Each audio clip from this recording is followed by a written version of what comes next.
Newcastle gets a 1-0 win over West Ham away from home, and it was never going to be an easy game. Newcastle will be all looking ahead to Sunday, the cup final.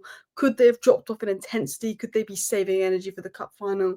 No, they didn't. They showed the intensity, they defended well, and we're going to talk about what this game has told us about Newcastle ahead of the cup final and their chances. We're going to talk about Newcastle, but I'm also going to talk about the game. But obviously, as you can see, is the league. Newcastle in 6th place, equal on points of Man City. And to be honest, if you said to a Newcastle fan at the beginning of the season, after they didn't bring a single player in, that they would be equal on points of Manchester City, they've spent 200 million now in January. After 28 games, I think Newcastle fans have been like craziness. Now, look, Newcastle haven't been at their very best recently, but they're still very much up there in the race. And 5th place is going to get you in the Champions League next season. 6th place is in Europa League, which is still a good competition to be in. But there's 4 points between 4th and 6th right now where Newcastle at, so they can really push up the table if they want. I know Lewis Hall's out, I know Gordon's suspended, Botman's out, it's big losses, but we've known Newcastle's quality when they're at the very best. They have one of the best front lines, they have one of the best midfields in the league. So I'm going to give you my general thoughts on the game, and then I'm going to dive into what this game has told us ahead of the cup final. But I'm just going to give a shout out to Joelinton, I thought was everywhere. Trippier, who's arguably man of the match, showed the leadership. Bruno G was a very good game, and Tonali, they were excellent. So let's get into my general thoughts on the match. So I don't think it was the prettiest or the most entertaining game, but it's a job done for Newcastle United ahead of the most important match of the season, which is Liverpool, Wembley, the cup final. And I think, just the win in general is going to help with the confidence. It's going to help with so many things moving forward, but also it gets you up the table. So even if you don't win the Carabao Cup this year, if you can finish as high as you can in the Premier League, you could get Champions League football next year, which is going to improve your finances. It's going to improve the pool to bring players in, keep the likes of Isaac and obviously Bruno G as well. Now, I felt that Newcastle started slow. First 10 minutes or so was slow. West Ham had a good chance. But I thought that while West Ham had a bit more of the ball, Newcastle grew into the game. They created the better chances and they defended really, really well. Areola had to make some really good saves today. And I think Newcastle could have scored 2 or 3. West Ham missed chances, but, Pope never had to make any super saves like Areola today. I think Newcastle deserved the win. It wasn't an easy game, wasn't the most exciting game, wasn't the best game of football, but it was like Newcastle went there, did enough to get the win. It was well coached, well set up, well defended, scored the goal, got the really important 3 points, and now can focus on that big Wembley game, which is the most important thing for Newcastle. A win is a win. 6th, equal with City. 5th gets you UCL, so every single point is really important. And if you look at your fixture list, you have, some nice fixtures coming up over the next month. You've also got Liverpool in the final, but after Liverpool in the final, you've got Brentford, you've got Leicester, you've got Man United, and we are 4 teams. So that's not a bad fixture. Crystal Palace are in good form. Villa, who are beatable. Ipswich, who are beatable. Brighton, who are beatable. Chelsea have dropped off massively. Arsenal, you keep beating them this season, and Everton. Your toughest game from now until the end of the season, arguably, if we're going off form in the Premier League, is Crystal Palace, because Arsenal have nothing to play for at the point that you play them. Chelsea have dropped off at the point you play them, but that could be massive for top 4. And Man United, I'm a Man United fan, we're not particularly good. So you've got some nice fixtures coming up. And I thought in a game where you don't have Gordon, Botman and Hall, it was never going to be the easiest game. And I think Lewis Hall was massively missed. Now, I like Livramento, and I do rate Livramento, but he's very clearly right-footed, and he's not going to be able to put those first-time left-footed crosses in, or he's going to have to take that extra touch or cut inside, and he's more likely to lose the ball, whereas Lewis Hall can feed that first-time crossing or play that ball, and he's just a little bit better in the final third. And I think Lewis Hall, the last 4 or 5 games, when you dropped off and you weren't getting the results, but Lewis Hall was just stand out in all of those games. He was an incredible man in match in all of those games. So Lewis Hall being out for the rest of the season is a massive blow, because this season, arguably, he's been the best left back in the Premier League. I think, Cucurella's had a very good season, but, if I was doing team of the season right now, it would be Lewis Hall. Probably would be Cucurella at the end of the season, assuming he continues his form, because Lewis Hall's been out injured. But Lewis Hall's arguably and easily been, for me, the best left back in the league this season. He's been ridiculously good. But let's continue on. When Newcastle come away with 3 points away from home, we're not at the best, is what top sides do. I actually spoke about this in my video yesterday, which is a Premier League roundup of the Arsenal, Tottenham, Man United and Chelsea games.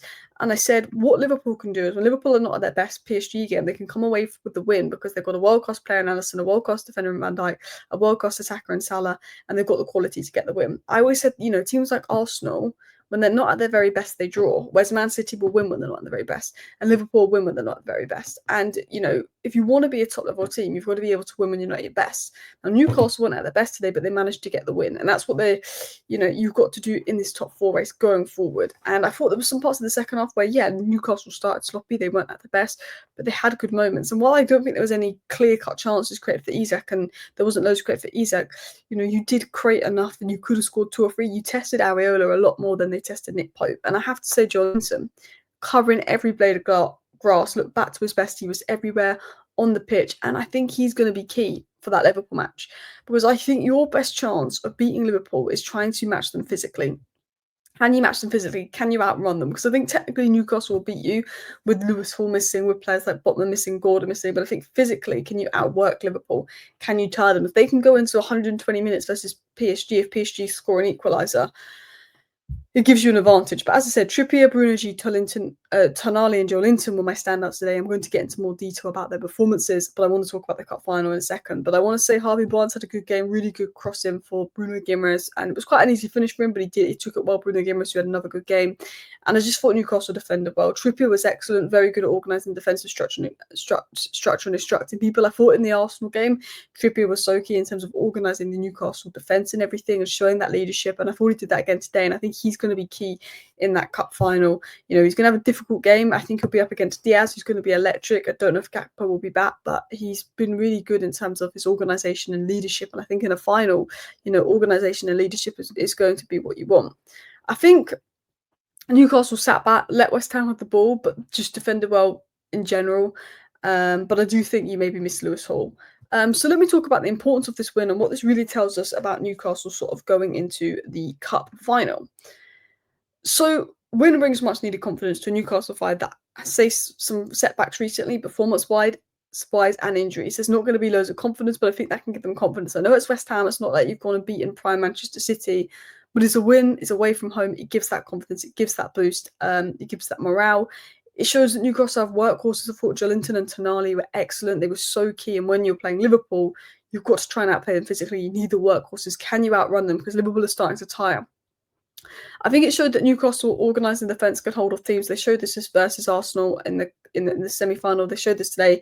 Can they do this to Liverpool, the hardest team to hold off in the Premier League? I looked at the XG stats this season, and I think Liverpool's XG was like 10 times higher than second place in the Premier League. Liverpool have the most formidable attack. They have the best player in the world right now, Mo Salah. But if Newcastle can defend like they did against Arsenal, against Liverpool, it will be a more difficult game. The one thing is Arsenal can't break down low blocks. Liverpool can. But it showed that Newcastle were organising defence. They can hold off teams. But Liverpool's going to be the biggest test because they've got a much better attack than Arsenal, a much better attack than West Ham. But you guys didn't drop in intensity. I think it will lift the mood ahead of Sunday. Harvey Barnes is expected to start in that final, unless you play Joelinton maybe out wide and start Lewis Miley in midfield. And Harvey Barnes getting that system, putting in good performance will give him a boost. Anthony Gordon, of course, is a massive miss. Really silly red card from him. Continuing on, so man of the match, I'm going to give it to Trippier. I thought he put in a top-level leader's performance. I thought he defended well. I thought he helped Newcastle get a clean sheet. And I felt that his experience will be key. I thought he helps Newcastle stay in defensive shape. He instructs players of where to be, organises the line. And I wouldn't say Trippier's known for his defensive abilities, but I think his organisation, the captain and leadership was there. But he also got forward well at times. He was looking to get forward and make things happen. And I thought Trippier had a very good game. And I think arguably man of the match. But I want to give a shout out to Tonali. And I said this a couple of months ago. I think Tonali is becoming one of the most underrated players in the Premier League. No one's talking about how good he is because he does a job where a lot of it is off the ball and he goes under the radar. What he does is so important to Newcastle, but it goes under the radar because he's not getting goals and assists. But 9 out of 10 duels won today is absolutely ridiculous. He was incredible. 3 out of 3 dribbles completed, 2 clearances. If he put in this kind of performance versus Liverpool, Newcastle, while Liverpool are clear favourites and Newcastle in this injury crisis, if you put that kind of performance in versus Liverpool, it will be difficult for Liverpool.